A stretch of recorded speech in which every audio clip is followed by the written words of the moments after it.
इस वीक $700 मैंने एक ट्रेड से बनाया। ना मैंने कोई फैंसी चीज़ यूज़ की है इसमें, ना मैंने कोई डिफ़िकल्ट चीज़ यूज़ की है। सिंपल वीएस से जिसमें हम वॉल्यूम एंड लेवल्स का यूज़ करते हैं, इन दोनों को यूज़ करके मैंने एक ट्रेड प्ले किया और एक ट्रेड में इतना अच्छा प्रॉफिट बन गया कि मेरा पूरा वीक बन गया। तो आज वो ट्रेड मैं ब्रेक डाउन करूँगा और आप लोगों को बताऊँगा कि मेरी थिंकिंग क्या थी उस टाइम पे और आप नेक्स्ट वीक में उस तरह के सेटअप किस तरह प्ले कर सकते हैं। तो हमेशा हम अपना एनालिसिस हायर टाइम फ्रेम से स्टार्ट करते हैं। तो ये H4 का चार्ट है गोल्ड का। अगर H4 के चार्ट में आप यहाँ पे फोकस करें तो एक इम्पल्स मूव अपसाइड आई थी, उसके बाद मार्केट यहाँ पे रेंज में चली गई। ठीक है, तो ओवरऑल हायर टाइम फ्रेम के हिसाब से हम रेंज में थे इस जगह पे।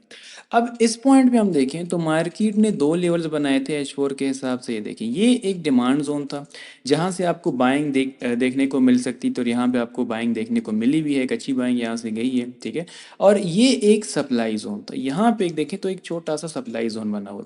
अब मैं सप्लाई जोन को क्यों इंपॉर्टेंस दे रहा हूँ वो हमें वॉल्यूम बताएगा। देखें, जब मार्केट आपकी ऊपर जा रही है, ठीक है, आपने हमेशा ये चीज़ देखनी होती है कि मार्केट वॉल्यूम के हिसाब से किस तरह रिएक्ट कर रही है।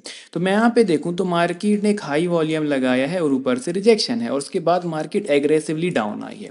उसके बाद मार्केट इस पॉइंट पे रुकी और फिर से एग्रेसिवली डाउन आ गई। इसका मतलब क्या है कि सेलर्स एक्टिव हैं मार्केट में।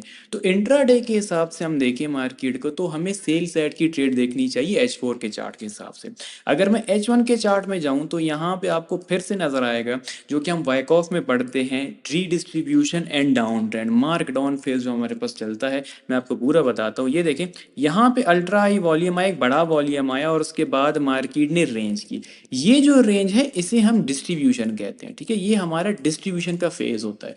मार्केट ने डाउन साइड ब्रेक किया। ये जो आपके पास छोटी सी एक और रेंज आपको नजर आ रही है इसे हम रीडिस्ट्रीब्यूशन कहते हैं। ये वाली, ये हमारे पास रीडिस्ट्रीब्यूशन होती है। अब देखिए, आपको यहाँ पे एक पैटर्न नजर आएगा कि मार्केट रेंज कर रही है। ठीक है, यहाँ पे मार्केट ने रेंज की, डाउन साइड मूव दी, फिर रेंज की, फिर डाउन साइड मूव दी, यहाँ पे फिर से मार्केट ने रेंज की और फिर से डाउन साइड मूव दी। तो H1 के हिसाब से भी हम क्लियरली डाउन ट्रेंड में है। ये हमारा मार्क डाउन फेज है। मार्क डाउन फेज में हम सिर्फ और सिर्फ सेल की ट्रेड देखते हैं। लेकिन अब क्वेश्चन ये आता है कि हमने सेल की ट्रेड प्ले कहाँ से करनी है। ठीक है, तो उसके लिए हम जाएंगे लोअर टाइम फ्रेम में। 15 मिनट के चार्ट पे मैं आता हूँ। तो 15 मिनट के चार्ट पे यहाँ पे आप देखें, ठीक है, तो ये आपके पास 15 मिनट का चार्ट है और ये वो स्ट्रक्चर है जो अभी हमने H1 में देखा। देखिए, मार्केट यहाँ पे रेंज की, मार्केट ने फिर डाउन रेंज, फिर डाउन रेंज, फिर डाउन। ठीक है, तो अब यहाँ पे हमने लेवल्स निकालने हैं कि कहाँ पे हम बाय या सेल की ट्रेड करेंगे, क्योंकि अब हमारे पास डाउन ट्रेंड है तो हम सिर्फ और सिर्फ सेल की ट्रेड प्ले करेंगे। तो इस पूरे एरिया में हम देखें तो मार्केट ने एक रेंज की। ठीक है, ये देखिए, ये मार्केट ने रेंज की और यहाँ पे ये हमें वॉल्यूम बता रहा है कि बायर ने कंट्रोल बनाने की कोशिश की। ये देखिए, ये एरिया हाई वॉल्यूम के साथ रिजेक्शन आई, मार्केट थोड़ा सा ऊपर गई, लेकिन सेलर्स ने वापस अपना कंट्रोल बना दिया डाउन साइड। तो ये हमारे पास एक बहुत अच्छा एरिया था जहां से हम सेल देख सकते थे। ये बायर्स को ट्रैप करने वाला एरिया होता है। जब भी आपके बायर्स ट्रैप होते हैं तो ये क्लियर है कि वहां पे सेलर्स आपके ज्यादा एक्टिव है, तो हमने सेल की ट्रेड वहां पे देखनी है। तो अब हमें लेवल भी मिल चुका है, हमारा ट्रेंड भी हमें मिल चुका है।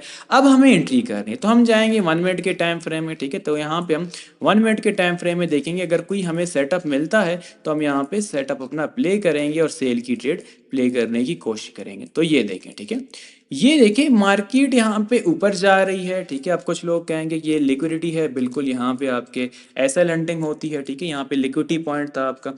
लिक्विडिटी पॉइंट में क्या हुआ कि मार्केट ने एक कैंडल अपसाइड क्लोजिंग दी, ये दिख रहा है आपको, और इसमें वॉल्यूम अच्छा आता है। ठीक है, पीछे हम देखें तो रेंज में, इस पूरी रेंज में आपका अच्छा वॉल्यूम आ रहा है, एवरेज से ज्यादा वॉल्यूम आ रहा है। ठीक है, क्योंकि न्यूयॉर्क सेशन का आपके पास टाइम था तो इस टाइम आपको वॉल्यूम ज्यादा देखने को मिलता है।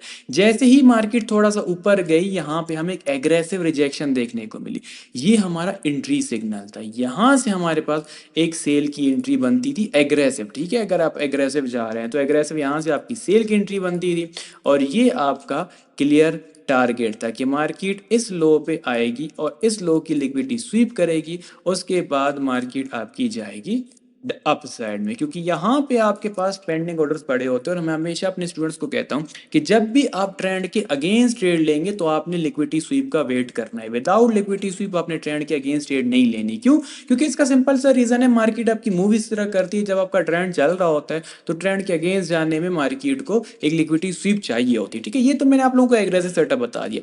मैंने कहाँ से ट्रेड प्ले की थी मैं आपको वो बताता हूँ। ठीक है, मेरी जो ट्रेड प्ले हुई थी वो 15 मिनट के टाइम फ्रेम पे ही हुई थी। ठीक है, ये देखिए, ये मेरे पास 15 मिनट की एक कैंडल थी जो कि एग्रेसिव अप क्लोज हुई थी हाई वॉल्यूम के साथ।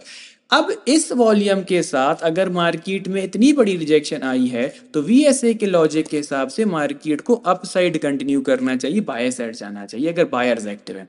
लेकिन अब यहाँ पे देखें तो नेक्स्ट कैंडल एग्रेसिवली डाउन आ गई थी। तो ये डाउन कैंडल मुझे इंडिकेशन दे रही थी कि बायर स्ट्रैप हो गए। अब देखें ना कितना लॉजिक क्लियर बन रहा है। ट्रेंड डाउन साइड है, एक बार इसी एरिया में बायर स्ट्रैप हुए, फिर से इसी एरिया में बायर स्ट्रैप हुए, तो मतलब क्या था, क्लियरली सेलर्स आपके ज्यादा एक्टिव हैं और यहाँ पे सेल की कोशिश कर रहे हैं। तो जैसे ही मार्केट ने यहाँ पे रीटेस्टिंग दी, मैंने यहाँ से एंट्री की, इस हाई पे मेरा एसएल था और ये मेरा टारगेट था, यहाँ पे मैं अपना टारगेट लेके निकल गया। तो ये एक क्लीन सेटअप था वीएसए के बेस पे, वॉल्यूम के बेस पे, मार्केट स्ट्रक्चर एंड मार्केट के फेजेस को देख के हमने क्लीन सेटअप प्ले किया और बहुत अच्छी ट्रेड प्ले हुई। जीरो ड्रॉडाउन ट्रेड वाली थी ये, बहुत कम ड्रॉडाउन में गई। इतने बहुत कम ड्रॉडाउन के बाद 20-30 पे पी गई है ड्रॉडाउन में, उसके बाद मार्केट वापस आके आपका टारगेट इसने दे दिया है। तो इस तरह के अगर आपको सेटअप्स प्ले करने हैं तो आप हमारे टेलीग्राम ग्रुप ज्वाइन कर लें, वहाँ पे हम फ्री सेटअप शेयर करते रहते हैं।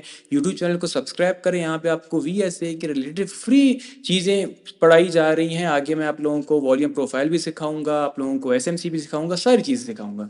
तो चैनल को सब्सक्राइब करें एंड बेल आइकन दबाएं। मिलते हैं नेक्स्ट वीडियो में।